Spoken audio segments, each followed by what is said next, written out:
안녕하세요. 생생법률쇼 진행을 맡은 김유리입니다. 법과 친해지는 제법 좋은 방법 생생법률쇼. 오늘도 크고 작은 법률 문제로 어려움을 겪고 있는 여러분들을 위한 법률 상담은 물론이고요. 세상을 들썩이게 하는 이슈들을 법적으로 풀어보는 시사법률 토크까지 준비되어 있습니다. 법률과 관련해서 궁금한 내용 있으신 분들은 상담 전화 02-557-8295번으로 연락 주시거나 법률방송 홈페이지에 접속 후에 법률 상담에 문의 남겨주세요. 그리고 아래 하단으로 나가는 메일로도 상담 문의 받고 있습니다. 각 분야의 전문 변호사가 무료로 성심성의껏 상담해 드리니까 많은 참여 바라고요. 또 이 방송 지금 유튜브 통해서도 실시간으로 함께 방송되고 있어요. 많은 시청 부탁드리고 유튜브 통한 소통 창구도 열어주겠습니다. 네, 그럼 오늘 도움 주실 변호사님 소개해 드릴게요. 법률사무소 HY의 황미옥 변호사 자리하셨습니다. 어서 오세요. 네, 안녕하세요. 법률사무소 HY의 황미옥 변호사입니다. 네, 날로 어려지시는 것 같습니다. 앞머리를 자르셔서 그런가요? 감사합니다. 네, 오늘도 우리 황 변호사님 특유의 또 걸크러쉬로 속 시원한 또 상담해 주시기를 기대해 보도록 하겠습니다. 자, 그럼 오늘 접수된 상담부터 미리 살펴볼게요. 뒤집고 싶은 판결, 돈 앞에 장사 없네, 내 아내의 비밀, 혼계를 했을 뿐인데. 네, 오늘 뭔가 이슈들은 다 드라마 제목 같은 그런 느낌입니다. 어떤 내용들인지 잠시 후에 같이 끝까지 봐주시면 많은 도움 되시지 않을까 싶어요. 여러분은 지금 생생법률쇼와 함께하고 계십니다. 쉽사리 해결되지 않는 법률 문제를 끌어안고 있다면 지금 생생법률쇼와 함께 하시죠. 법률 고민이 해결되는 가장 쉬운 방법을 소개해 드릴게요. 첫째, 02-557-8295로 전화를 한다. 둘째, 법률방송 홈페이지에 접속해서 법률상담 게시판에 문의를 남긴다. 셋째, 지금 화면에 나오고 있는 이메일 주소로 사연과 연락처를 보낸다. 생생법률쇼가 자랑하는 각 분야의 전문 변호사가 여러분의 더부룩한 속을 뻥 뚫어드립니다. 속 시원한 스파클링 상담 프로그램 생생법률쇼. 지금 바로 전화 주세요.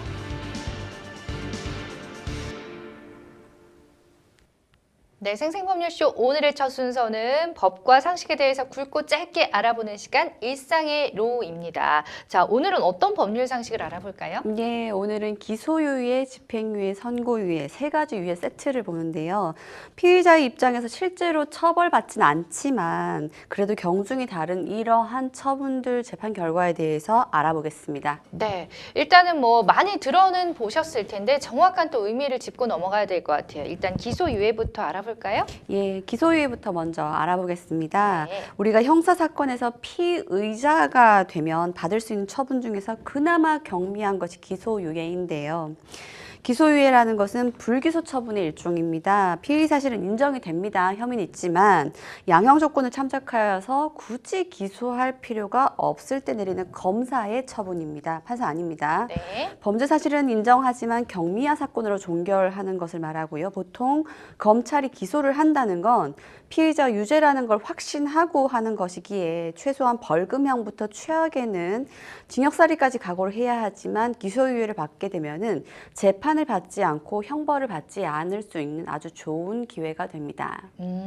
검사가 처분을 내린다는 게 또 포인트가 될 수가 있겠는데 그래서 많은 분들이 기소유예가 나오면은 조금이라도 좀 안심을 하시는 걸까요? 예, 하지만 기소유예를 받게 되면 벌금을 내는 일도 없고 형사점과도 생기지 않으니까 많은 분들이 기소유예를 받는 것을 원합니다. 그런데 이게 좋은 것만은 아니라고 봐야죠. 이 말씀드리면 왜 그렇지? 의아하신 분들 계실 텐데요. 기소유예라는 건 어찌되었든 혐의는 있다는 겁니다. 검찰에서도 인정을 했기 때문에 무혐의와는 아예 다른 부분이고요. 기소유예 처분을 받고 나면은 범죄 행위 자체는 인정되기 때문에 형사사건과 관련 있는 피해자 지위에 있는 사람이 별도로 민사소송으로 손해배상 청구를 제기할 수 있고 그 밖에 행정소송 등에서도 불리한 처분의 근거가 될 수가 있습니다.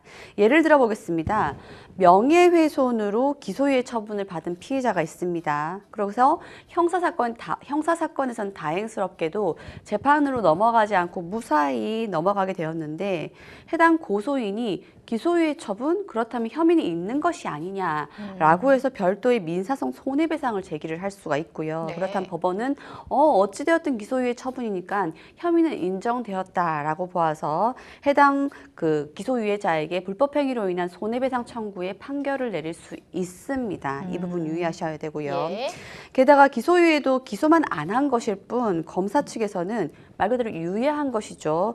여차하여서 법을 또다시 위반한 사건이 있다면 유예됐던 기소권을 다시 끌고 와서 검사가 재차 기소를 할 수도 있습니다. 다행스럽게도 우리나라 법원에서는 아직까지 죄송합니다. 우리나라 검찰청에서는 아직까지 검사가 기소유예 처분한 것을 다시 기소한 건은 그러한 사례는 없었습니다만은 법 논리적으로는 유예했던 기소를 다시 끌고 올 수는 있다고 보셔야 됩니다. 그러니까 마냥 또 마음을 놓고 있을 수만은 또 없겠다라는 생각도 들어요. 네. 자, 그렇다면 다음에 선고유예에 대해서 알아보겠습니다. 말 그대로 선고를 유예한다 이런 뜻인 걸까요? 예, 범행이 경미한 경우를 의미하는데요. 범인에 대해서 일정한 기간 동안 형의 선고를 미루어 두는 것입니다. 좋죠. 선고를 그 기간이 지나고 나면 아무것도 아닌 일이 될 수 있으니까요. 네. 그 유예 기간을 특정한 사고 없이 경과하면 형의 선고를 면하게 해주는 제도를 말하는데요. 형의 선고유예는 가령 법에서는 이렇게 이야기합니다. 1년 이하의 징역이나 금고, 자격정지 또는 벌금의 형을 선고해야 할 경우에 개전, 그러니까 고쳐질 수 있는 정황이 굉장히 현저한 사람에게는 선고를 유예한다라고 하고요. 다만 자격정지 이상의 형을 받은 전과가 있는 경우에는 예외로 한다라고 해서 선고유예를 받을 수 없는 결격으로 규정하고 있습니다. 네. 예를 들어 보겠습니다. 형의 선고유예를 받은 자가 유예 기간 중에 자격정지 이상의 형에 또 처한 판결이 확정이 됐다라고 해볼게요. 혹은 자격정지 이상의 형에 처한 전과가 또 발견이 되었다라고 하면 어쩔 수가 없죠. 선고를 유예했던 것을 결국 취소를 해야 되는 거고 유예한 형을 결국 선고할 수밖에 없습니다. 형의 선고유예 제도는 현행법이 새로 규정한 것입니다. 집행유예와 같이 단기 자유형의 폐해를 피하고 형의 집행 없이 무사히 통과될 수 있도록 혜택을 부여하자라는 것이고요. 나아가서 유죄 판결이 선고되지 않았던 것과 같이 즉 면소와 같은 효과를 달성하기 때문에 무분별한 전과자 양산도 막을 수 있다는 아주 혜택이 있습니다. 그 외에 말 중에 이런 얘기 있잖아요. 정상에 참작할 만한 사유 이런 얘기들이 있는데 이건 어떤 의미인지 또 궁금해요. 예, 정상에 참작할 만한 사유라고 하면 좀 생소하죠. 네. 법은 이렇게 이야기합니다. 형법 제51조에 정해진 양형의 조건이 있다. 예를 들면 어떤 조건이냐면 피고인의 연령을 봅니다. 고령이냐 너무 어리냐. 성행은 어떠하냐, 지능과 환경은 어떠하냐, 피해자로부터 용서받았냐, 피해자와의 관계는 어떠하냐, 범행의 동기는 악질적이냐 아니면 우발적이었냐, 수단과 결과, 범행 후의 정황 등등을 모두 고려해서 피고인이 형의 집행을 굳이 받지 않더라도 장래에 재범을 하지 않을 만한 정상이 있는 경우를 두고 정상에 참작할 사유가 있는 경우라고 이야기합니다. 금고 이상의 형을 선고를 받아 집행을 종료하거나 면제된 후 3년이 경과한 경우 형의 집행을 종료한 후 3년 이내에는 다시 재판을 받는 경우 그 재판에서는 집행의 유예를 받을 수가 없습니다. 네. 집행의 결격이라고 이야기를 하죠. 또 피고인이 집행유예 기간 중에 있는 경우에도 법원은 원칙적으로 다시 집행유예를 선고할 수는 없어요. 우리가 흔히 이야기하는 걸로 쌍집유는 안 된다, 쌍집행유예는 안 된다라고 하는 게 바로 이 이야기를 하는 거고요. 예. 다만 현재의 심판 대상인 범죄가 집행유예 판결이 확정되기 이전에 즉 무슨 말이냐면은 집행유예 기간이기는 하나 그 집행유예가 문제가 되었던 그 범죄보다도 훨씬 이전에 범한 걸 가지고 뒤늦게 재판을 받는 경우라면은 이때까지 집행유예 못 받으면 억울하지 않습니까? 네네. 따라서 이러한 경우에는 집행유예 기간 중이라도 다시 쌍집유가 가능하다라고 봐야 되고요. 네. 그리고 여기 3년이 경과였는지 여부는 심판 대상 사건의 범죄 행위 시가 아니라 사건에 대한 판결 선고시를 기준으로 한다는 점 유념하셔야 됩니다. 알겠습니다. 또 이렇게 예를 들어주시니까 훨씬 이해하기가 쉬웠는데 자 이렇게 저희가 기소유예, 선고유예, 집행유예 집행유예에 대해서 이제 순차적으로 알아봤는데 이 순서대로 좀 처벌이 조금 무겁다 이렇게 생각해도 될까요? 네, 뭐 러프하게 대략적으로 말씀드리자면 그것이 맞죠. 네. 기소유예는 피해자의 혐의 자체는 인정되지만 피해자의 피해 정도와 피해자의 반성 여부, 합의 여부 등을 종합적으로 따져볼 때 혐의가 무겁지 않을 때 검사가 불기소 처분하는 것이고요. 기소유예는 전과 기록이 남지 않게 됩니다. 아까도 말씀드렸죠. 네. 그래서 다만 기소유예 처분을 받았다고 하더라도 언제든 검사는 공소를 제기를 할 수 있는 걸 끄집어낼 수 있다라고 봐야 되고요. 다음으로 선고유예 넘어갈게요. 선고유예를 받은 사람이 유예기간 중에 자격정지 이상의 형에 처하면 선고유예도 취소가 된다는 거 아까 말씀드렸습니다. 네. 다만 범죄 경력 조회 회보서 자체를 봤을 때 불리한 효과를 미친다고 하는 것은 없는 거고요. 예. 선고유예보다 조금 더 엄중한 유예형이 바로 집행유예가 되는 거죠. 집행유예는 기소도 되고 선고도 되지만 집행을 미룬다는 의미입니다. 따라서 다시 말해서 재판에 넘겨져서 형까지 선고를 받았습니다. 그럼에도 불구하고 3년 이하의 징역이나 금고 또는 500만 원 이하의 벌금형을 선고할 경우에는 잠시 집행을 미루어 두게 되는 거죠. 그래서 형을 선고한 사실 자체가 없어지는 것은 아니고요. 집행유예 기간이 지나고 나면은 전과 기록 자체는 남지만 선고유예 기간은 2년으로 정해져 있는데 반해서 집행유예는 개별 형 선고마다 별도로 유예 기간의 형을 따로 본다라는 것 차별점이 있습니다. 예, 그런 거를 또 차별점이 있다는 걸 또 유의를 하셔야 될 것 같은데요. 자, 그런데 저희 간혹 생생법률쇼에서 이렇게 법률 상담 사연 중에 과거에 기소유예를 받은 전력인데 공무원 시험을 봐도 될까요? 이런 부분에 대해서 좀 걱정하면서 질문하는 글이 좀 자주 올라오거든요. 이 부분에 대해서 어떻게 보면 될까요? 원칙적으로는 기소유예 처분을 받더라도 공무원 임용되는 데에는 문제가 없습니다. 공무원 괜찮습니다. 네네. 임용 결격 사유가 된다거나 이 정도는 아닌데요. 예. 물론 인사상 판단할 때 범죄 혐의가 아예 없는 깨끗한 사람보다는 기소유예 전력이 있네라고 하면 좀 불리한 처분이 내려질 수 있는 건 맞죠. 좋은 건 아니지만 뭐 예를 들면 벌금형 받은 것에 비해서는 기소유예 처분 받은 것이 확실히 낫다, 훨씬 경하게 보아진다라는 건 분명하고요. 다만 이제 일반 공무원일 때 그러한 것이고 특수공무원일 때는 좀 사정이 다릅니다. 특수공무원이라고 하면은 군인, 경찰, 국정원, 검사, 판사 등등의 굉장히 법 집행이 엄중하게 요구되는 직책을 의미하는데요. 이러한 특수공무원 채용 시에는 기소유예 기록이 있으면 인사상 마이너스 판단 요소가 된다는 건 분명히 인지를 해야 되고요. 특히 국정원과 각 군에 있는 군 사관학교인 경우에는 아예 대놓고 기소유예 받은 자는 제약을 받는다라고 써두기도 합니다. 그러나 2020년 78기 해군 사관생도 사건이 있었죠. 해당 사건이 있을 때 합격자 신원조회를 하다가 학창 시절에 소년보호 처분의 전력이 드러났고 기소유예 처분의 전력이 있음이 드러나자 사관학교 측이 탈락의 처분을 해버렸습니다. 그래서 소송까지 했죠. 탈락 처분은 무효다, 취소되어야 된다라고 해서 이의를 제기해서 행정소송까지 갔는데 결과적으로 법원은 신원조회는 가능하나 합격자 손을 들어주었습니다. 즉 사관학교 측이 신원조회는 가능은 합니다. 하지만 장교 부사관 임용에 기소유예에 대한 결격 사유 조항이 없었기 때문에 기소유예를 이유로 결국 합격자를 탈락시켰던 것은 부당한 처분이다, 위법한 처분이다라는 것이었죠. 다만 이런 부분이 있습니다. 합격이 되고 나서 생도 지위를 유지하고 있는 도중에 생도가 기소유예 처분을 받았다, 어떤 범죄를 저질러서 기소유예 처분을 받았다면은 이때는 퇴교에 해당하는 조치를 받을 수 있다. 이것은 합당하다라고 보고 있습니다. 만약에 공무원 임용 이후에 기소유예를 받게 되면 더욱 불리해지기도 하는데요.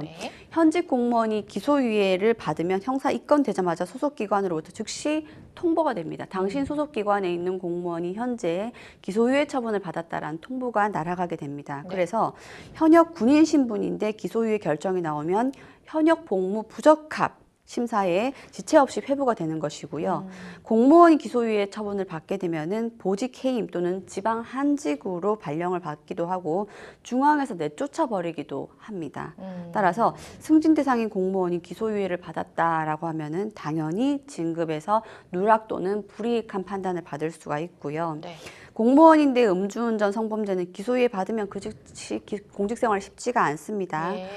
그렇게 보셔야 될 것 같습니다. 그렇죠. 아무래도 자 일반 공무원일 경우 이제 응시가 가능하고 괜찮다 하지만 또 조금은 불리할 수도 있는 면도 좀 예측을 하셔야 될 것 같고요. 특수공무원 같은 경우는 이제 채용 시 확실히 좀 불리한 것으로 작용을 하네요. 자, 참고하시기 바랍니다. 지금까지 생활 속 법률 상식에 대해서 전해드리는 일상의로 함께 하셨고요. 지금부터는 저희 생생법률쇼가 자랑하는 또 무료 법률 상담 바로 이어가 보도록 하겠습니다. 전화가 연결돼 있어서 바로 받아볼게요. 여보세요?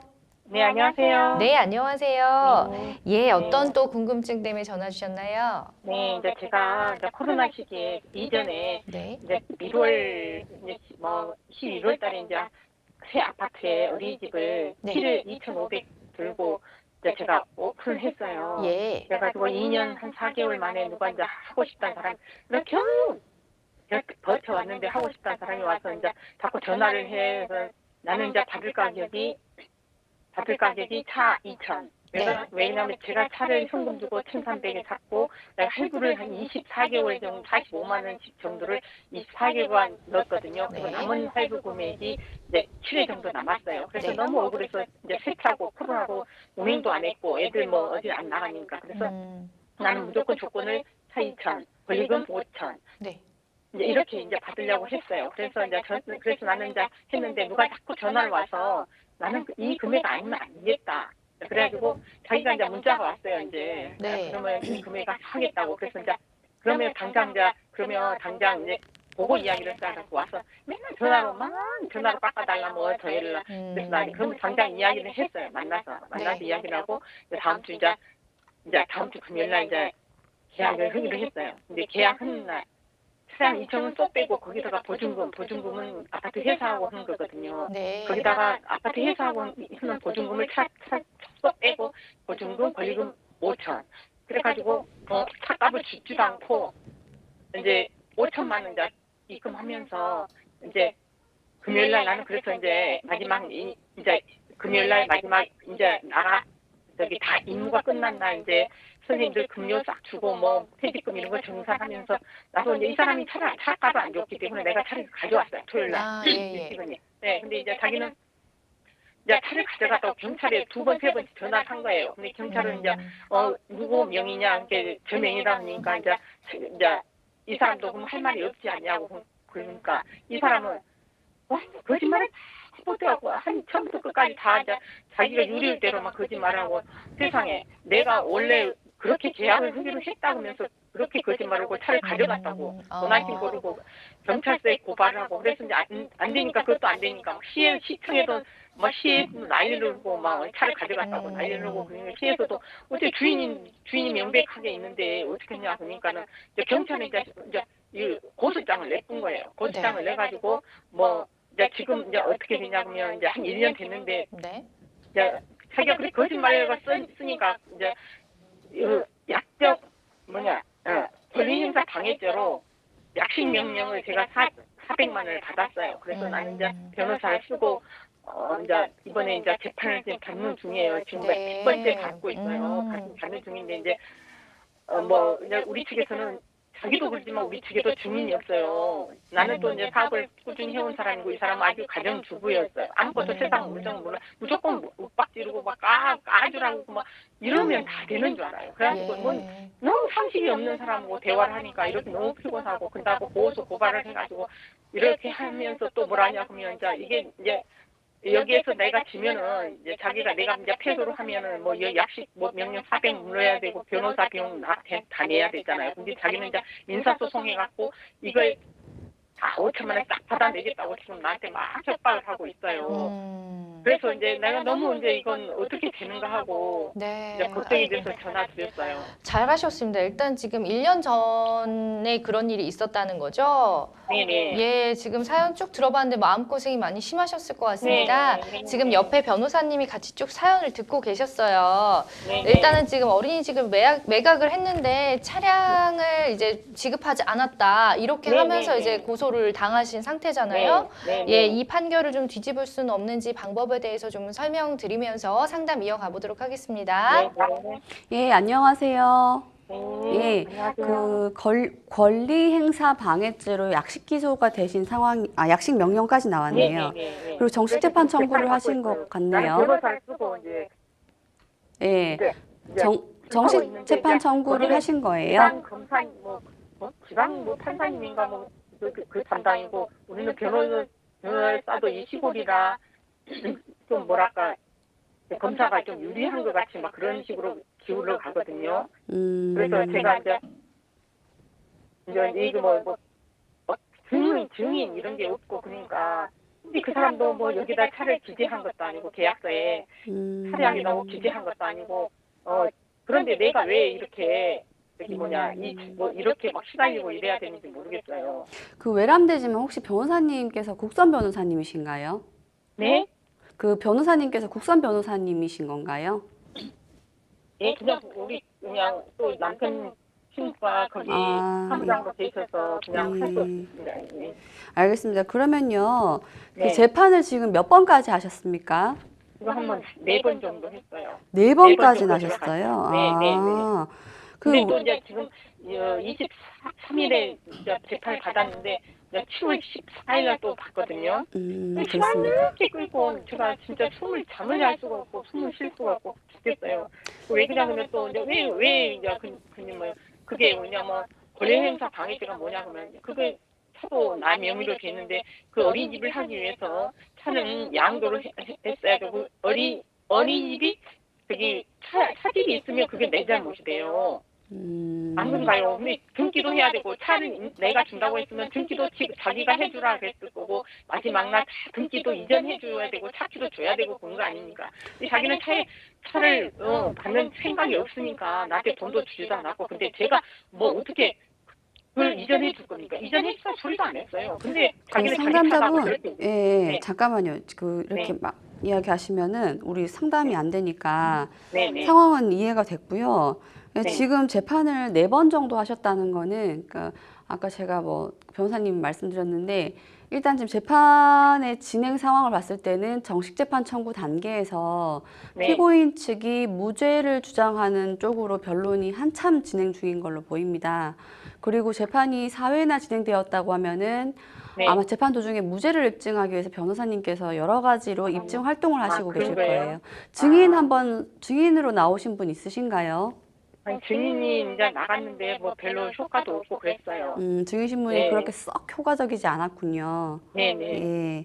자, 그러면은 네네. 지금 상황에서는 제일 중요한 쟁점은 네. 자동차를 어린이집 양도와 함께 같이 자동차 사용도 허락을 하기로 했느냐, 그런 게 권리행사 방해니까요. 네. 안 그러면 차량 절도로 갔겠죠.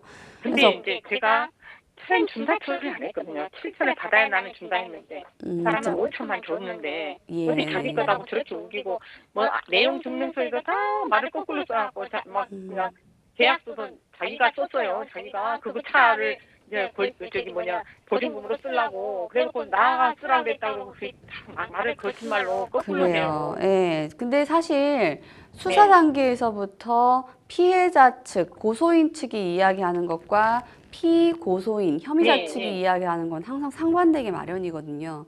네. 서로 완전 극과 극의 이야기를 주장을 하고 네. 주장을 한다면은 수사기관이든 법원이든 마찬가지입니다. 객관적인 증거 자료를 가지고 가야 되는데 네. 지금 이 상황에서 객관적으로 판단할 수 있는 거는 어린이집에 대한 양도 양수 계약서가 제일 핵심적으로 보여요. 네. 해당 계약서에 뭐라고 적혀 있는지, 그리고 계약을 체결할 당시에 계약 당사자인 상담자분과 매수인 측이 서로 주고받은 대화 같은 걸 봤을 때 이 두 사람은 어린이집에 딸려 있는 혹은 어린이집 운영을 위한 자동차까지도 같이 사용하기로 약정했는지 그런 부분 상당히 면밀히 보셨을 거예요. 네. 근데 지금 상황이 일단은 약식 기소가 됐고 약식 명령까지 나왔다는 거는 일단 보기에 1응이라고 표현하죠. 1응 보기에는 계약서상으로 자동차 사용에 대해서까지도 뭔가 허락을 한 것으로 보인다는 의심이 있는 걸로 보여요. 그래서 그런데 그런 건 전혀 없어요. 제가. 그렇죠. 예, 네. 없다고 거기에 차의 명시가 하나도 없어요. 그 음, 계약서에는 차도 명시가 그래요. 없는데 내가 권리금 권리금을 받은 거, 그거 권리금 5천에 뭐 그게 포함됐다고 자기는 주장하는데 저는 그랬으면 내가 포함됐으면 차도 이전해주고 그랬죠. 그렇죠. 권리금 근데 그게 5천에 포함이 안 자동차까지 되는데 포함이냐 아니면 별도이냐 뭐 그런 부분이 지금 핵심으로 네, 네, 보이는데 자 지금 해야 될 거는 마침 변호사님이 계시다고 하니까 네, 뭐 실체적인 내용에까지 이런 주장이 맞지 않겠습니까? 근거가 필요하지 않겠습니까? 그런 말씀은 큰 의미가 없을 것 같고 네, 변호사님과 같이 지금 무죄 항변을 한참 하시고 계신 걸로 보이니까 거기 집중하시고요. 네. 그리고 다만 지금 상담자님이 하셔야 될 거는 이 답답함이 많으신 것 같은데 좀 어렵고 번거롭더라도 네. 변호사님이 법원에 제출하셨던 변호인 의견서나 변론유지서 네. 내용을 좀 확인하시고 혹시 네. 내가 변호사분을 도와서 보완해야 될 부분이 없는지 혹은 이 자료 있는데 이 증거를 내면 참 좋을 텐데 하는 부분인지 그걸 지금 체크하셔야 돼요. 그러니까 지금 그게 사회까지 그걸 왔으면은 변론 종결도 네. 임박했다고 봐야 됩니다. 네, 네, 그러니까요. 예, 그렇게 그래서 그 하시고 걱정이고 이제 일단은 이제 뭐 그 5천만 원 딱 내놓으라 뭐 이런 식이거든요. 자기가 뭐 그동안에 뭐 저기 뭐냐 저기 뭐 자기가 이제 또 자질이 없어가지고 처음이다 보니까 선생님도 다 그냥 마음에 안 드는 다 자르니까 애기들이 당연히 떨어지죠. 그걸 갖다가 이제 다 나한테 뒷을 씌우려고 민사소송으로 이제 그리 한다고 지금 막 나한테 협박하는 거예요. 그러니까 나는 제가 이제 봐도 예, 이 건은 예, 지금 자동차 양도로 인한 뭐 권리행사 방해로 끝날 문제는 아니고 예. 오히려 매수인 측이 매매계약 해지를 주장하면서 보증금 돌려달라 예. 원상회복해달라 이런 민사적인 이야기까지 나오는 상황이어서 예. 일단 본건 지금 진행 중인 정식재판 청구 사건은 무죄의 항변을 끝까지 잘 유지하시고 만약에 혹시 무죄가 안 되더라도 벌금형이라도 깎을 수 있도록 변론 방향 잘 잡으시고 이제 변론 종결이 임박해 보이니 선고까지 잘 마무리하시고 그와는 별도로 매수인 측, 양수인 측이 제기할 수 있는 보증금 반환 소송에 대해서도 민사적으로 대비를 좀 하셔야 되겠습니다. 그러면 제가 먼저 뭐 이렇게 민사소송을 걸 수 있나요? 상담자분은 민사소송을 걸기는 어려워 보입니다. 아, 그래요. 예. 이렇게 이제 걸어오면 저는 맨날 이렇게 다녀야 됩니까? 나 미치겠네요. 그것 때문에. 소송을 하는 게 그렇게 좋지는 않아요. 그래서 일단 상대방이 제기를 한다면은 그때는 피고로서 응소하셔야 되는 거고 네. 그게 아니라면은 일단 상담자분은 이미 대금을 다 받으신 상황이기 때문에 여기서 네. 더 추가로 하기는 좀 어려워 보입니다. 아, 그래요. 예, 근데 그렇습니다. 제가 할 거 제일 중요한 건 뭐라고 그랬습니까? 지금 형사 절차에서 무죄의 판결을 받을 수 있도록 지금 선임되어 있으신 변호사님과 협업을 좀 열심히 하시고 변론 전결되고 판결 선고 난 이후에 후회하시지 마시고 지금까지 들어간 자료에 위진한 부분 없는지 이런 거 잘 체크하셔야 됩니다. 알겠습니다. 예. 네, 아이고 참 어쨌든 마음이 많이 심란하실 것 같은데 저희가 이제 상담을 한 내용은 일단 좀 형사 절차가 무죄 판결을 받을 수 있도록 좀 미진한 부분을 좀 챙기시라라고 변호사님께서 조언을 해주셨어요. 지금 마음이 많이 불편하고 힘드시겠지만 이럴 때일수록 좀 침착하고 이성적으로 차근차근 좀 접근해 보시면 어떨까 싶고 또 혹시나 후에 또 뭐 판단이 나왔을 때는 민사로 보증금 반환 소송도 대비를 해두시는 것도 조언해 주셨으니까 지금 진행하고 계신 변호사님하고 좀 차분하게 다시 한번 좀 꼼꼼히 좀 보완을 하시면 좋을 것 같습니다. 예, 감사합니다. 네, 상담 여기서 마무리 드리겠습니다. 아이고 참 그 심란한 게 여기까지 그 목소리에서 전해지는데요. 예. 자, 이런 경우 지금 참 애매한 상황인 것 같습니다. 어쨌든 뭐 지금 2천만 원 정도의 차량을 넘길 생각을 있다고 지금 돈을 받으신 상태여서 이런 소송이 좀 걸린 것 같은데 어떻게 해야 될까요? 이런 일을 좀 생기지 않게 하려면. 예. 사실 이런 문제가 나오는 거는 지금 상담자분의 말씀을 시청자분도 들으셔서 아시겠지만 양수인이 생각하는 것과 양도인이 생각하는 것이 달랐어요. 맞아요. 달랐는데 그래서 서로 다른 생각을 가지고 계약도 체결하고 금전도 오고 갔는데 이제 핵심적인 부분에 대해서 서로 다른 부분이 부각이 돼버리니까 다툼이 발생하고 뭐 예. 고소전까지 가버리는 상황인 그렇죠. 거죠. 중요한 건 뭐냐면 계약서를 잘 쓰셔야 된다는 겁니다. 지금 자동차를 어떻게 해석할지에 대해서 완전 다른 생각을 하고 하나의 계약서에 날인을 한 상황인데 제3자가 보기에는 본인이 원하는 부분이 잘 들어가 있는지를 보셔야 되고 계약이 불이행되고 서로 분쟁이 발생한 다음에 뒤늦게 막으려고 하면 오히려 비용도 시간도 갑절로 드는 부분이 있으니까 계약서나 혹은 처분문서라고 하죠. 각서 등등의 이런 서를 쓰실 때는 내가 원하는 효과가 잘 들어가 있는지를 잘 살펴보셔야 되고 그것이 분쟁 비용을 최소화시킬 수 있는 왕도라고 보셔야 됩니다. 아, 정말 어떻게 보면 가장 기본적인 건데 이 부분을 놓치는 분들이 의외로 많더라고요. 계약서라든지 뭐 각서 같은 것들을 미리 좀 내가 원하는 거 서로 분쟁이 생기지 않을 만하게 좀 자세하게 꼼꼼하게 명시해 두시는 것을 추천드렸습니다. 이건 어떻게 보면 다시 한번 뭐 말씀드리지만 가장 기본적이면서 가장 중요한 부분이다라는 걸 다시 한번 말씀드릴게요. 네, 여러분은 생생법률쇼 함께하고 계십니다. 쉽사리 해결되지 않는 법률 문제를 끌어안고 있다면 지금 생생법률쇼와 함께하시죠. 법률 고민이 해결되는 가장 쉬운 방법을 소개해 드릴게요. 첫째, 02-557-8295로 전화를 한다. 둘째, 법률방송 홈페이지에 접속해서 법률상담 게시판에 문의를 남긴다. 셋째, 지금 화면에 나오고 있는 이메일 주소로 사연과 연락처를 보낸다. 생생법률쇼가 자랑하는 각 분야의 전문 변호사가 여러분의 더부룩한 속을 뻥 뚫어드립니다. 속 시원한 스파클링 상담 프로그램 생생법률쇼. 지금 바로 전화 주세요.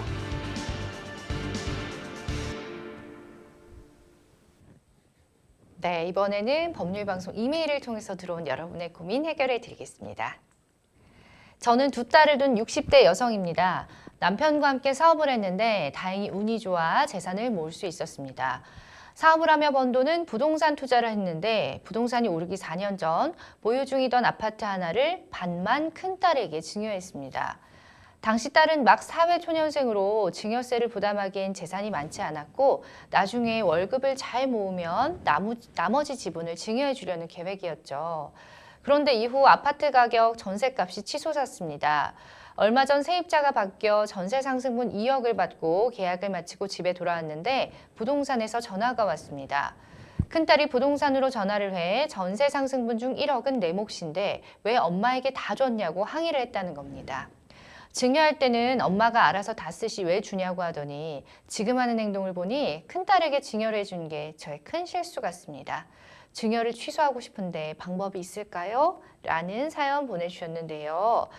아, 참 애매합니다. 이 따님께서 오른 전세금에 대해서 자신의 지분을 좀 주장한 일인 것 같아요. 자, 이처럼 증여로 인해서 가족 간에 뭐 증여로 인해서 다툼이 생기는 일이 많죠? 네.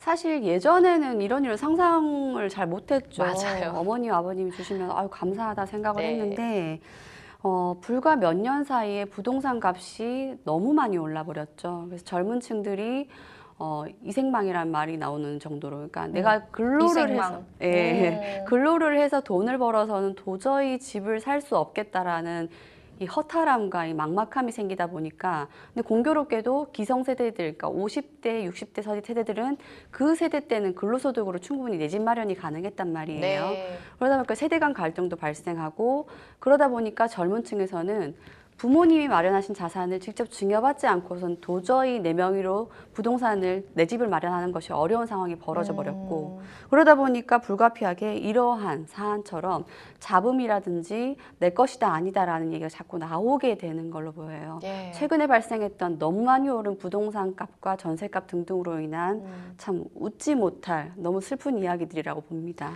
그러니까요. 저는 그 중간에 약간 어떻게 보면 끼어 있는 나이로서 이쪽 입장도 이해가고 저쪽 입장도 이해가는데 정말 난감합니다. 어떻게 해야 될까요? 자, 어쨌든 지금 어머님이 되게 좀 괘씸하신 것 같아요. 딸에게 증여한 지 지금 4년이 지났는데 취소를 하고 싶다 했는데 4년 경과했는데도 증여 취소가 가능한 건가요, 실제로? 우리가 계약을 할 때 증여라는 계약은 이런 거 아닙니까? 한쪽에서만 거대한 재산을 넘기고 상대방은 아무것도 할 의무가 없는 아주 독특한 그 산무 계약이고 맞아요. 무상 계약인 거죠. 네. 그렇기 때문에 증여 계약인 경우에는 좀 해제가 가능하도록은 하고 있는데 해제를 할 때에도 민법은 사유를 딱 규정하고 있습니다. 예를 들면은 비서면 증여, 그러니까 서면으로 쓰지 않았다. 그러니까 네. 아무래도 그냥 막 주든 거다 보니까 구두로 툭 던진 말은 얼른 취소할 수 있도록, 서면으로 쓰지 않은 경우에는 취소할 수 있도록 법이 네. 인정하고 있고, 그다음에 줬는데 네. 나중에 나한테 망은행위라고 해서 막 이렇게 은혜를 다하지 않는다거나 부양음을 다하지 않는다거나 효도를 다하지 않는 망은행위를 하는 경우, 심지어 범죄행위를 한다거나 네. 이런 경우에 너 못 주겠다. 증여 취소할 수 있는 거고요. 네. 그 다음에 증여자의 재산 상태가 악화된 경우도 취소할 수가 있죠. 처음에는 괜찮아서 사는 게 괜찮아서 주기로 했는데 이제 증여계약을 이행하려고 하다 보니까는 너무 상황이 악화되었다. 이거 주고 나면 내가 지금 못 살 판이다. 이런 경우에 해제를 할 수가 있죠. 예. 그런데 문제는 뭐냐면은 이러한 해제 사유가 있다고 하더라도 이미 이행을 완료한 부분에 대해서는 해제가 불가능하도록 법이 규정을 하고 있습니다. 예를 들면은 이 사안처럼 부동산을 증여하고자 하는데 부동산 등기가 이미 끝나버렸다. 예. 이거는 이미 법이 이야기하기로는 이미 이행이 완료된 부분이라고 보기 때문에 지금에 와서 뒤집을 수는 없다라고 이야기하죠. 다시 사안으로 돌아올게요. 예. 4년이 경과하기도 했지만 그것이 문제가 아니라 적어도 주택에 대해서 2분의 1 지분에 대해서는 딸에게 이미 증여를 원인으로 한 소유권 이전 등기가 완료가 돼버렸다는 거죠. 네. 이 상황에서는 망은 행위다, 딸이 너무 괘씸하다 이런 걸로 지금으로서는 해제가 안 됩니다. 참 안타깝네요. 4년이 중요한 게 아니라 어쨌든 이행이 완료된 이후에는 취소가 불가하다는 거잖아요. 네. 자, 그럼 지금 상황을 보면은 이제 증여를 취소할 가능성이 적어 보이는데 혹여나 이제 합의가 잘 돼서 따님하고 얘기를 잘 해서 증여를 한 재산을 다시 돌려받게 된다면 이 증여세 부분은 어떻게 되는지 궁금해요. 예, 좀 전에 말씀드렸던 것처럼 증여를 해제하는 것도 쉬운 일은 아닌데 쉽지 않은 일인데 여차저차해서 어떻게 또 증여를 해제했다고 치겠습니다. 네. 칠게요. 그렇게 되게 되면은 다시 줬던 것을 돌려받는 거니까 이건 세금 문제 발생하지 않나 의아하실 수 있는데 네. 발생합니다. 어. 이것도 세 가지로 나뉘어서 말씀드릴게요. 네. 증여세, 그러니까 처음에 엄마가 자녀에게 줬던 걸 1번 증여라고 하고 자녀가 엄마에게 다시 돌려주는 걸 2번 증여라고 이야기했을 때 1번 증여에 대해서도 증여세 과세 기간이 있습니다. 얼마냐면은 증여한 날에 그 달의 말일이 속한 날로부터 3개월, 그러니까 어려우니까 3개월로 생각합시다. 증여한 날에 3개월 이내에 증여세를 과세를 하게 되는데 그 3개월 이내에 다시 원복시켰다, 원상회복시켰다라고 하면은 이때는 아예 증여세가 다 과세가 되지 않습니다. 네. 줬던 거 다시 돌려받는 쉽게 보면 원상회복시키는 거니까 증여세가 전면 과세가 되지 않죠. 그런데 좀 시간이 지났습니다. 즉 3개월로부터 좀 더 지나서 6개월 이내의 기간이다라고 하면은 1번 증여에 대해서는 증여세 과세를 하지만 다시 돌아가게 되는 것에 대해서는 과세를 하지 않는 것이다라고 보는 거고요. 좀 더 나아가 볼게요. 네. 처음 증여를 한 때로부터 6개월이 아예 넘어버렸다. 이렇게 되면은 첫 증여에 대해서도 증여세를 과세하고 다시 돌려주는 증여에 대해서도 증여세를 과세해서 괜히 과세만 이중으로 부담하게 되는 안타까운 상황이 돼버립니다. 6개월 전후로 나뉘네요. 그러니까 한마디로. 예. 알겠습니다. 자, 부동산 증여의 경우에는 이제 3개월 안에 취소하게 되면은 재증여 부담 없이 취소가 가능하다라는 말씀을 해주셨는데 그렇다면 이 금전 증여의 경우도 동일하게 적용이 되나요? 예, 그렇다고 보셔야죠. 다만 이제 금전 증여인 경우에는 증여세 과세에 있어서 기본적으로 공제해주는 부분도 있으니까 이런 부분도 잘 참작을 하셔야 됩니다. 예, 참 이 얘기를 하면 할수록 이 돈 앞엔 참 장사 없다라는 이런 씁쓸한 얘기가 떠오르는데 맞습니다. 자, 이런 경우를 대비를 해서 자녀에게 증여할 때 이렇게 조건부를 좀 내세우면 어떨까 이런 생각도 해보게 되는데요. 조건부 중에 혹시 지금 법적으로 가능한가요? 그렇죠. 그 시청자분들 중에서 조건부 증여, 아우 생소해 이렇게 이야기하시는 분들 있으신데 네. 말을 좀 바꿔볼까요? 예. 효도계약, 효도증여계약 이런 이야기하면 좀 쉽게 다가오죠. 그런 예. 예를 들어보겠습니다. 이 사안도 비슷한 사안인데 내가 내 평생 일군 재산을 너한테 주겠다. 그렇지만 너는 나의 남은 여생 동안 나한테 이만저만 효도를 하라. 효도라는 게 뭐 이렇게 공손히 한다 이런 뜻이 아니고 생활비를 얼마를 주고 그다음에 얼마만큼 내가 이 집에 살도록 허락을 하고 뭐 예. 이런 이야기를 하는 거죠. 예. 요즘 효도계약이라고 해서 요즘 자주 있는데 이 효도계약을 법적으로 이야기하면 좀 더 구체적으로는 부담부 증여라고 이야기를 합니다. 예. 이런 경우에는 앞에서 말씀드렸던 일반 증여와는 좀 다릅니다. 네. 무슨 말이냐면은 일반 증여는 내 재산은 너한테 통으로 넘어간다. 근데 너는 아무것도 할 일이 없다라고 해서 편무무상 계약인 반면에 부담부 증여 계약은 다르죠. 내 재산 통으로 넘어가고 너도 부담을 가져. 쌍무 유상 계약으로 돼버리니까 이때는 일반 매매처럼 됩니다. 그래서 무슨 말이냐면은 내가 내 재산 너 다 넘어갔어. 근데 시간이 지나 보니까 마음 바뀌어서 너 효도 안 하네. 그러면 너한테 줬던 거 취소, 해제 이렇게 돼버릴 수 있는 거죠. 예. 따라서 부담을 이행하지 않는 수중자에게는 계약을 취소하거나 해지할 수 있다라고 보셔야 됩니다. 그럼 가능하다는 얘기네요. 네, 결론적으로는. 그렇습니다. 부담부 증여다. 네. 자, 이처럼 이제 의무 이행 조건을 붙여서 증여를 했음에도 약속이 지켜지지 않는다. 이러면은 이제 자식 간에 부모 간의 갈등이 더 깊어질 수밖에 없을 것 같아요. 자, 이런 우려를 좀 없앨 방법 혹시 없을까요? 저희가 너무 법적인 얘기만 해가지고 좀 그런데. 예. 우려를 없앨 수 있는 방법은 집값이 내려가는 거라고 봅니다. 내가 일해서 돈을 예. 벌어서 집을 살 수 있다면 제일 좋을 것 같고요. 네. 이건 뭐 번외의 말씀드렸고 예. 그 밖에 다른 문제는 부담부 증여 계약서라는 것도 좀 활성화될 필요는 있을 것 같아요.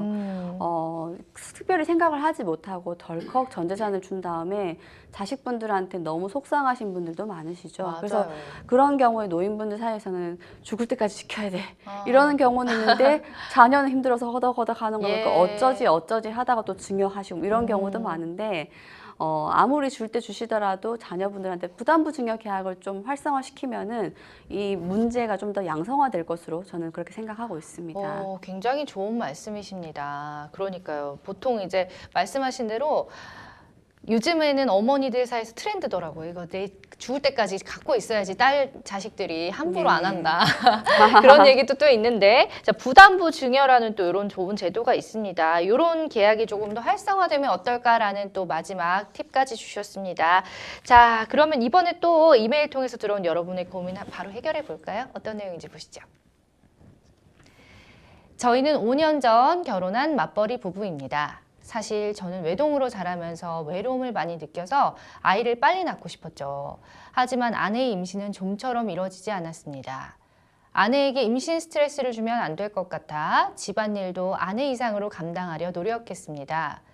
몇 해 전엔 아내가 임신을 위해 직장을 휴직하겠다고 해서 동의해 주었고 친구들과 숨 좀 돌리고 오겠다며 여러 차례 여행을 다녀도 잔소리 한번 하지 않았습니다. 아내가 아이를 갖기 위해 함께 노력해준다는 자체만으로 고마웠습니다. 저희 어머니도 아내를 위해 보약을 지어주시고 아내가 좋아하는 음식도 수시로 챙겨주셨죠. 그럼에도 임신 소식은 들리지 않았습니다. 그러던 중 아내의 옷장에서 피임약을 발견했습니다. 아내에게 어떻게 된 일이냐고 추궁했더니 그동안 피임약을 먹으며 임신을 고의적으로 미뤘다고 고백했는데요. 아이를 갖기 위한 저의 노력이 모두 헛수고가 되어버린 겁니다. 이 일로 우리는 한 달 넘게 크게 다투었고 결국 아내는 집을 나가버렸습니다. 5년 동안 저와 부모님까지 속인 아내를 도저히 용서할 수가 없습니다. 친정으로 가버린 아내와는 이혼을 전제로 이야기를 했는데요. 아내가 신혼집의 절반을 재산 분할로 달라고 해 협의 이혼은 불가능할 것 같습니다. 이혼은 물론 위자료도 꼭 받고 싶습니다. 아내의 거짓말 때문에 이혼하게 된 건데도 재산 분할을 해줘야 하나요? 라는 사연. 정말 길면서 가슴 아픈 사연이었습니다. 이렇게 아이를 간절히 원했던 남편과는 달리 또 아내는 임신과 출산을 원치 않았던 걸로 보이는데 이 경우도 혼인을 유지하기 힘든 중대한 사유로 볼 수가 있을까요? 사안이 좀 많이 안타까운데 저는 네. 실제로 이러한 유사한 사건을 2번 정도 이혼 사건을 해본 적이 있는데요. 네. 그 배신의 마음이 이루 말할 수가 없죠. 맞아요. 굉장히 오랫동안 이제 임신할 수 있도록 이야기를 했는데도 불구하고 안 됐다. 오히려 적극적으로 거절하고 있었다라는 네. 부분은 배신, 그다음 신뢰 상실이라는 아주 중대한 부분을 보입니다. 예. 우리 법에서는 이혼을 할 때에는 꼭 상대방에게 유책을 물을 수 있는 사유가 있어야 된다고 하는데 그 대표적인 사유가 굉장히 포괄적이긴 합니다만 혼인을 계속하기 어려운 중대한 사유라고 표현을 하죠. 네. 이런 경우처럼 도저히 마음이 상해서 신뢰가 상해서 유지하기 어렵다. 외도랑 거의 버금가는 그런 상황이라고 하면은 말씀드렸던 것처럼 중대한 사유를 보아서 너의 유책으로 본건의 혼인은 이혼으로 종결이 되어야겠다라고 주장을 해도 충분히 받아들여질 수 있을 것으로 사료됩니다. 그러니까 상식선상에서도 지금 유책 사유가 분명히 상대 배우자가 있어 보이는 것 같기는 해요. 어쨌든 속였으니까 오랜 기간을. 자, 상담자께서 아내에 대한 배신감이 정말 크실 것 같은데 아내를 상대로 위자료까지 청구하고 싶다고 하셨거든요. 이 부분도 가능할까요? 그 여기에서 이혼을 이야기하기 위한 유책과 위자료까지 받아내기 위한 유책은 좀 다르다고 보셔야 됩니다. 네. 왜냐하면은 이제 그 이혼 사건을 할 때 대표적인 2대 유책 사유가 뭐냐면 외도와 가정폭력이거든요. 이런 사건이 발생하면은 더 말할 필요가 없습니다. 이거에 대해서는 무슨 이야기를 하고 성격 차이를 이야기한다 하더라도 위자료를 지급해야 됩니다. 근데 이것과 다르게 이 정도 사안이라고 표현할게요. 네, 즉, 예. 아직까지는 우리나라 가정법에서 좀 많이 폐쇄적이니까 가정폭력과 외도에 이르지 않는 그냥 이러한 사안에 대해서는 상대방 측도 반박이 들어옵니다. 당신도 잘못했고 이것도 문제가 있었고 이렇게 해서 결국은 이혼의 판을 쌍방유책으로 몰아버리기 굉장히 쉬운 판이 돼버리는 맞아요. 거죠. 이렇게 네. 돼버리면은 법원 입장에서는 두 명 다 잘못했습니다. 그래서 서로가 서로에게 위자료를 지급하는 거는 판결 못 내리겠습니다. 이런 경우가 비일비재하거든요. 따라서 이 정도 사안이라고 하면은 상대방의 유책 주장도 충분히 나올 수 있고 그러면 쌍방 유책으로 이혼이 마무리되고 그와는 별도로 위자료 청구는 받아들여지기 좀 어려울 것으로 사료됩니다. 그렇군요. 그러면은 뭐 시어머니도 지금 사실은 물심양면으로 노력을 하셨는데 당연히 시어머니가 위자료를 청구하는 것도 쉽지 않겠네요. 그렇다고 보셔야죠. 만약에 이제 이 사유만 있었다. 그리고 딱히 배우자, 그러니까 남편분에는 별다른 유책 사유가 없다면은 상대방이 위자료 책임을 부담을 해야 될 텐데, 저도 실제로 이제 이런 유사한 사연을 했지만, 시어머님은 깜짝같이 몰랐고, 예. 두 자니까 그 자녀 내외가 이만저만해서 임신을 하고 있는 것처럼 시어머님을 속였고, 시어머님의 배신감이 너무 컸던 그런 사건들도 있었는데, 네. 만약에 사안이 이렇다면은 그 직계존속 측에서도 위자료 청구는 가능은 하지요. 아, 가능은 한데 이제 좀 다툰 다음에 받을 수 있는지 아닌지는 맞습니다. 결과가 실제로 나오겠네요. 인용 판결이 내려지는지 여부는 좀 달리 보셔야 된다는 의미입니다. 그렇습니다. 자, 만약에 뭐 남편을 속인 아내에게 유책 사유가 있다라는 전제 하에는 재산 분할이 어떻게 되는지 궁금해요. 예. 이미 뭐 많이들 아시죠? 유책성이라든지 아니면은 뭐 매도 등등의 문제와 재산 분할에 대한 이야기는 완전 분리해서 보셔야 되는 겁니다. 예. 부부의 공동재산은 당연히 재산 분할이 되는 거죠. 그리고 서로 그 재산을 마련하는데 얼마만큼 기여했는지 기여도라고 표현하죠. 기여도에 따라서 서로 나누게 되는 건데요. 이 사안처럼 아내가 굉장히 오랜 기간 동안 마치 임신을 같이 노력하고 있는 것처럼 배우자를 속였다 하더라도 뚜껑 열고 보니까 두 분 사이에 있는 재산의 대부분은 아내가 다 마련했다. 본가에서 재산 가지고 왔었고 본인이 번 소득도 상당했다. 네. 이러면 어쩔 수 없습니다. 재산 분할은 아내에게 현저히 유리하게 갈 수밖에 없는 거죠. 즉 드리고 싶은 말씀은 예. 별개로 보셔야 된다는 거고요. 기여도에 대해서는 저마다의 사정에 따라 사안 따라서 굉장히 다르게 판단된다고 보셔야 됩니다. 그러니까 뭐 유책 사유가 있다 하더라도 일단 기여도로 판단이 될 수밖에 없는 건가요, 그러면? 예, 그렇습니다. 아, 기여도는 네. 여러 가지 사정에 따라서 달리 보는 것이고요. 지금 사연을 봤을 때는 지금 아내분이 절반을 얘기했어요. 절반 5대5 정도 기여도를 주장한 것으로 보여지는데 혼인 기간이 5년 정도인 경우에는 보통 어느 정도 재산 분할을 하게 되는지. 그 혼인 기간이 5년이나 혹은 5년이 좀 미달한다라고 보시면 통상적으로 변호사분들이 한 20% 수준으로는 일단 기본적으로 봅니다. 여기에서 본인이 얼만큼 재산을 가지고 왔고 본가에서 증여를 받았고 그다음에 본인의 소득이 얼만큼 되고 노력을 어떻게 했고 그 가사의 도움이 얼만큼 됐고 이런 부분을 다 감안을 해서 가감이 있을 정도라고 보셔야 되고요. 예. 혼인이 그보다 늘어나게 되면 점점 50%로 가까워진다라고 보셔야 됩니다. 맞습니다. 자, 끝으로 우리 황 변호사님께서도 유사한 그런 사건을 맡으셔가지고 또 소송도 하셨었잖아요. 예. 우리 또 사연자님께 조언 한 말씀 부탁드릴게요. 예, 그 여자 변호사로서 활동을 하다 보면은 필연적으로 이혼 사건이 굉장히 많이 접하게 되는데요. 이혼 사건을 하다 보면은 회복될 수 없는 신뢰관계, 신뢰의 상실이 굉장히 중요한 이혼 사유로 부각이 되는 것 같습니다. 사안의 경우도 마찬가지고요. 이 사연처럼 이미 너무 마음이 많이 상해서 도저히 회복할 수 없다라고 하면 이제 이혼의 국면으로 가야 되고 네. 그간에 있었던 재산을 정리하는 과정으로 가야겠죠.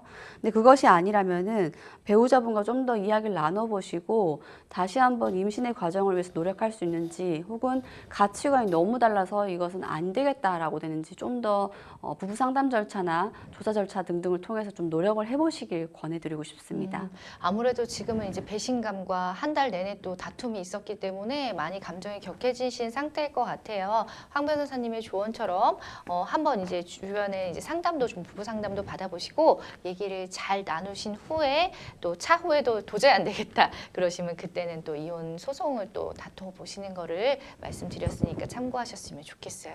가급적이면 참 대화로 잘 마무리되면 항상 제일 좋겠죠. 네, 저 생생법률쇼 많은 분들의 상담 전화 걸려오고 있습니다. 도움 필요한 분들은 주저하지 마시고 연락 주세요. 상담 참여 방법 다시 한번 안내해 드리겠습니다.